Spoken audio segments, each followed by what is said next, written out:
Oke, sebelumnya Assalamualaikum warahmatullahi wabarakatuh. Di sini kami kelompok 8 ingin mempresentasikan hasil kerja kami yang mana mengenai kebijakan perdagangan internasional.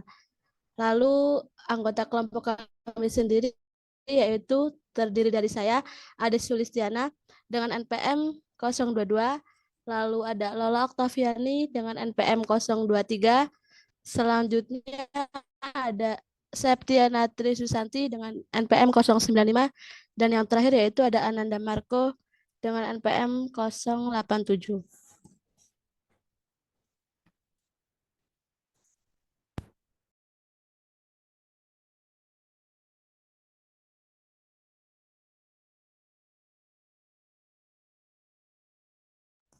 Baik, Baik, materi yang pertama yaitu akan disampaikan oleh Ananda Marco yang mana mengenai pengertian instrumen dan tujuan kebijakan.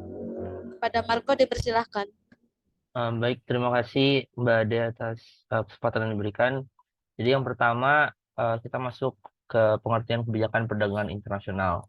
Jadi eh, kebijakan perdagangan internasional merupakan serangkaian aturan, peraturan, dan tindakan yang ditetapkan oleh pemerintah suatu negara untuk mengatur dan mengelola aktivitas perdagangan dengan negara-negara yang lain.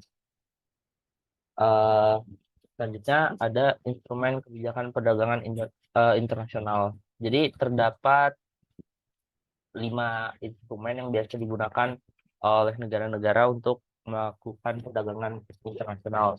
Yang pertama itu ada tarif. Pemerintah dapat menerapkan tarif, yaitu pajak yang dikenakan pada barang-barang yang diimpor ke negara tersebut. Tarif dapat berupa bea masuk yang meningkatkan harga barang impor sehingga mendorong konsumen untuk membeli produk dalam negeri. Yang kedua ada kuota impor. Kuota impor adalah batasan kuantitas atau nilai barang yang dapat diimpor ke dalam negara dalam periode tertentu. Pemerintah dapat mengatur kuota untuk mengendalikan volume impor dan melindungi industri dalam negeri. Yang ketiga ada subsidi. Pemerintah dapat memberikan subsidi pada produsen dalam negeri untuk membantu mereka bersaing dengan produk impor. Subsidi ini bisa berupa bantuan keuangan langsung seperti insentif, pajak, atau bantuan infrastruktur sehingga mereka dapat memproduksi barang-barang dalam negeri dengan lebih baik. Yang keempat ada perjanjian perdagangan bebas atau free trade agreement.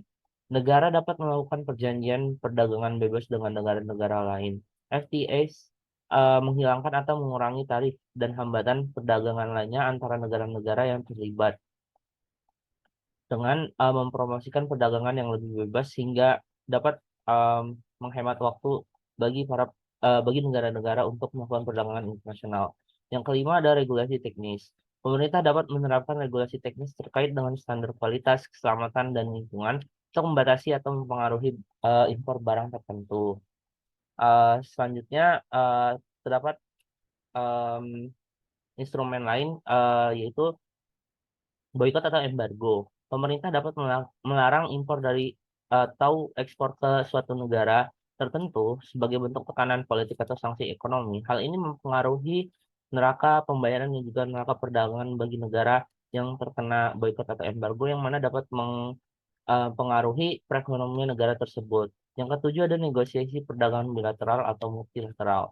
Negara-negara dapat berpartisipasi dalam negosiasi perdagangan untuk mencapai perjanjian yang menguntungkan dalam perdagangan internasional. Contoh adalah negosiasi dalam kerangka Organisasi Perdagangan Dunia atau WTO. Yang kedelapan ada pengawasan dan penegakan hukum. Pemerintah dapat memiliki badan pengawasan perdagangan untuk memastikan kepatuhan terhadap peraturan perdagangan internasional. Ini termasuk pemeriksaan bea cukai dan penegakan hukum terhadap pelanggaran perdagangan yang terjadi antar dua atau lebih negara yang melakukan perdagangan internasional. Yang kesembilan ada devaluasi mata uang, yaitu mengurangi nilai mata uang domestik dapat membuat ekspor lebih murah dan impor lebih mahal, yang mana akan meningkatkan daya saing produk dalam negeri di pasar internasional. Yang ke-10 ada pengendalian ekspor. Pemerintah dapat mengatur atau membatasi ekspor barang tertentu yang dianggap strategis atau berdampak negatif pada keamanan nasional atau harga dalam negeri.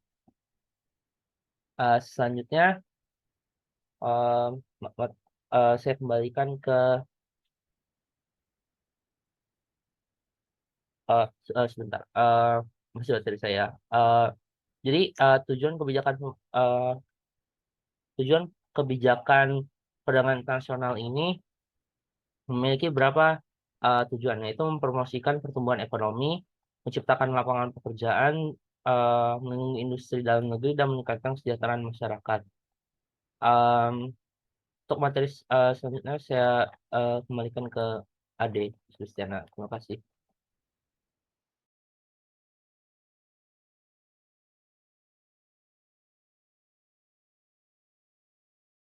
Baik, terima kasih kepada Marco. Materi selanjutnya mengenai kebijakan ekspor dan impor akan saya jelaskan.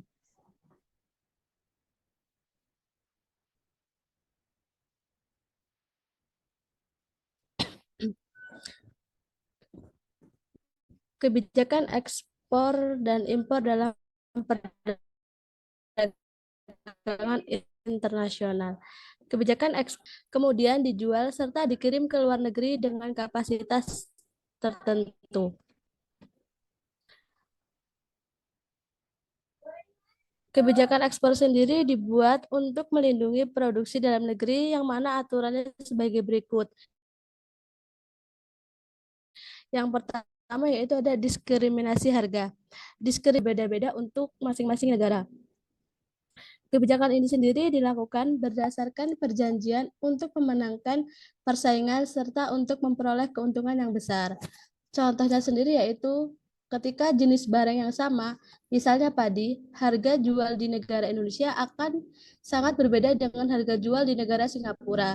Sehingga harga barang di Singapura bisa saja lebih murah dibanding dengan harga barang padi di negara Indonesia. Yang kedua yaitu pemberian premi. Kebijakan premi adalah salah satu kebijakan yang mana diambil pemerintah untuk memajukan ekspor. Caranya yaitu dengan memberikan premi kepada badan usaha atau industri yang melakukan ekspor. Bentuk premi sendiri bisa berupa bantuan biaya produksi serta pemberian pajak dan fasilitas lain. Hal tersebut bertujuan untuk barang ekspor memiliki daya saing di luar negeri. Yang ketiga yaitu ada dumping. Dumping adalah penetapan harga barang yang diekspor lebih murah dibandingkan harga jual di dalam negeri. Akan tetapi, perlu diketahui bahwa kebijakan dumping sendiri saat ini sudah dilarang, karena hal tersebut dapat mematikan persaingan antar penjual lain. Yang keempat yaitu politik dagang bebas. Politik dagang bebas adalah suatu kondisi ketika masing-masing pemerintah memberi kebebasan dalam ekspor ataupun impor. Kebebasan dalam perdagangan ini sendiri akan membawa beberapa keuntungan seperti mutu barang yang tinggi serta harga yang relatif murah. Selanjutnya yaitu yang terakhir adalah larangan ekspor. Larangan ekspor adalah kebijakan suatu negara untuk melarang ekspor barang-barang tertentu ke luar negeri. Ada beberapa alasan yang melatar belakanginya, yaitu seperti adanya alasan ekonomi, politik, sosial, maupun budaya. Contoh dari alasan ekonomi sendiri yaitu ketika larangan ekspor karena ingin mendorong perkembangan industri lokal. Jadi, supaya industri lokalnya terus berkembang dan tidak manja dengan kebiasaan untuk mengekspor barang tersebut. Slide selanjutnya.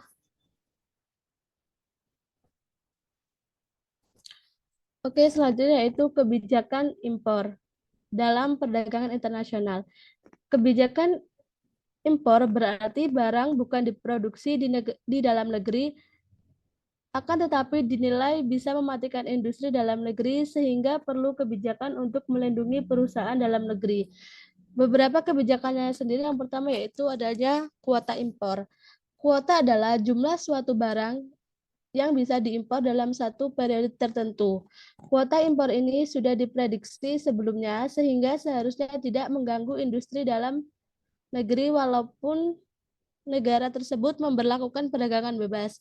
Maka kebijakan ini juga tidak bisa dipakai lagi karena akan menghambat proses perdagangan internasionalnya. Yang kedua yaitu tarif. Kebijakan tarif adalah penerapan tarif yang tinggi untuk impor barang-barang tertentu.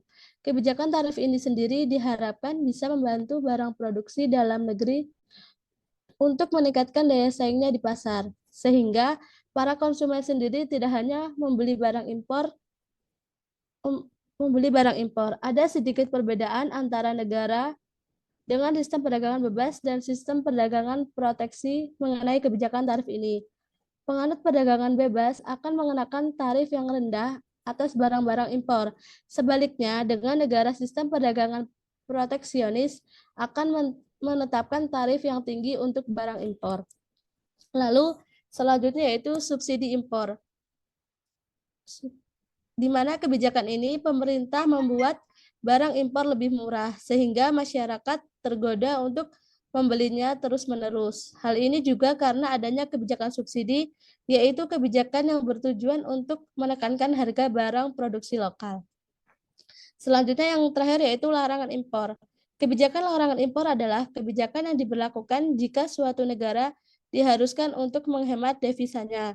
Selain itu, barang-barang yang dianggap berbahaya juga akan dikenakan kebijakan larangan impor. Baik, materi selanjutnya mengenai kebijakan tarif serta non-tarif akan dijelaskan oleh Lola. Kepada Lola, dipersilahkan. Terima kasih kepada moderator. Selanjutnya, saya akan menjelaskan tentang kebijakan tarif dan non-tarif. Yang pertama itu ada kebijakan hambatan tarif. Kebijakan hambatan tarif adalah suatu kebijakan proteksionis terhadap barang-barang produksi dalam negeri dari ancaman membanjirnya barang-barang sejenis yang diimpor dari luar negeri dengan cara menarik atau mengenakan pungutan bea masuk kepada setiap barang impor yang masuk untuk dipakai atau dikonsumsi habis di dalam negeri. Yang kedua tuh kebijakan hambatan non-tarif. Kebijakan hambatan non-tarif adalah berbagai kebijakan perdagangan selain bea masuk yang dapat menimbulkan distorsi sehingga mengurangi potensi manfaat perdagangan internasional. Next.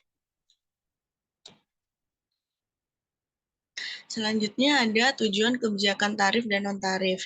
Yang pertama tuh ada melindungi industri dari dalam negeri.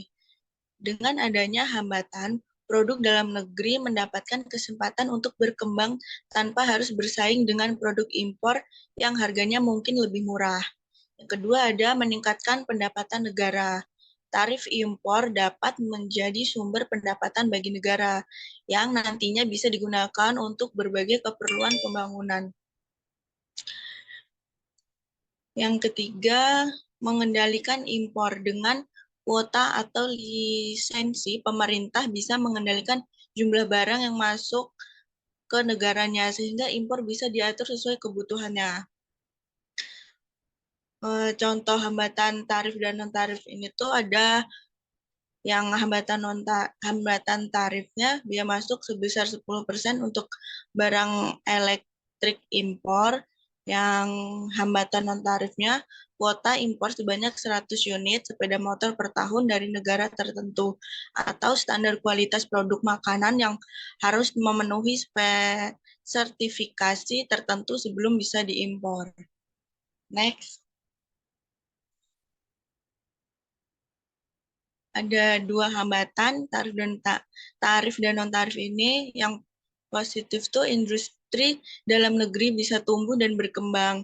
Pendapatan negara meningkat dari tarif impor. Negatifnya, harga barang impor menjadi lebih mahal sehingga konsumen harus membayar lebih.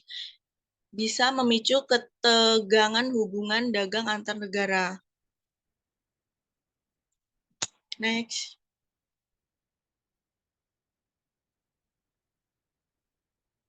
Ada pro dan kontra hambatan tarif dan non-tarif ini. Pada aspek ekonomi, pro-nya tuh melindungi industri lokal dan meningkatkan pendapatan negara. Kontranya dapat meningkatkan harga barang untuk konsumen. Aspek diplomasi, pro-nya membuat negara memiliki kontrol lebih atas impor. Kontranya bisa menimbulkan konflik dagang dengan negara lain. Aspek konsumen, produk lebih mudah ditemukan di pasaran. Sedangkan kontranya kurangnya variasi produk dan harga yang lebih tinggi. Sekian dari saya kembalikan ke moderator.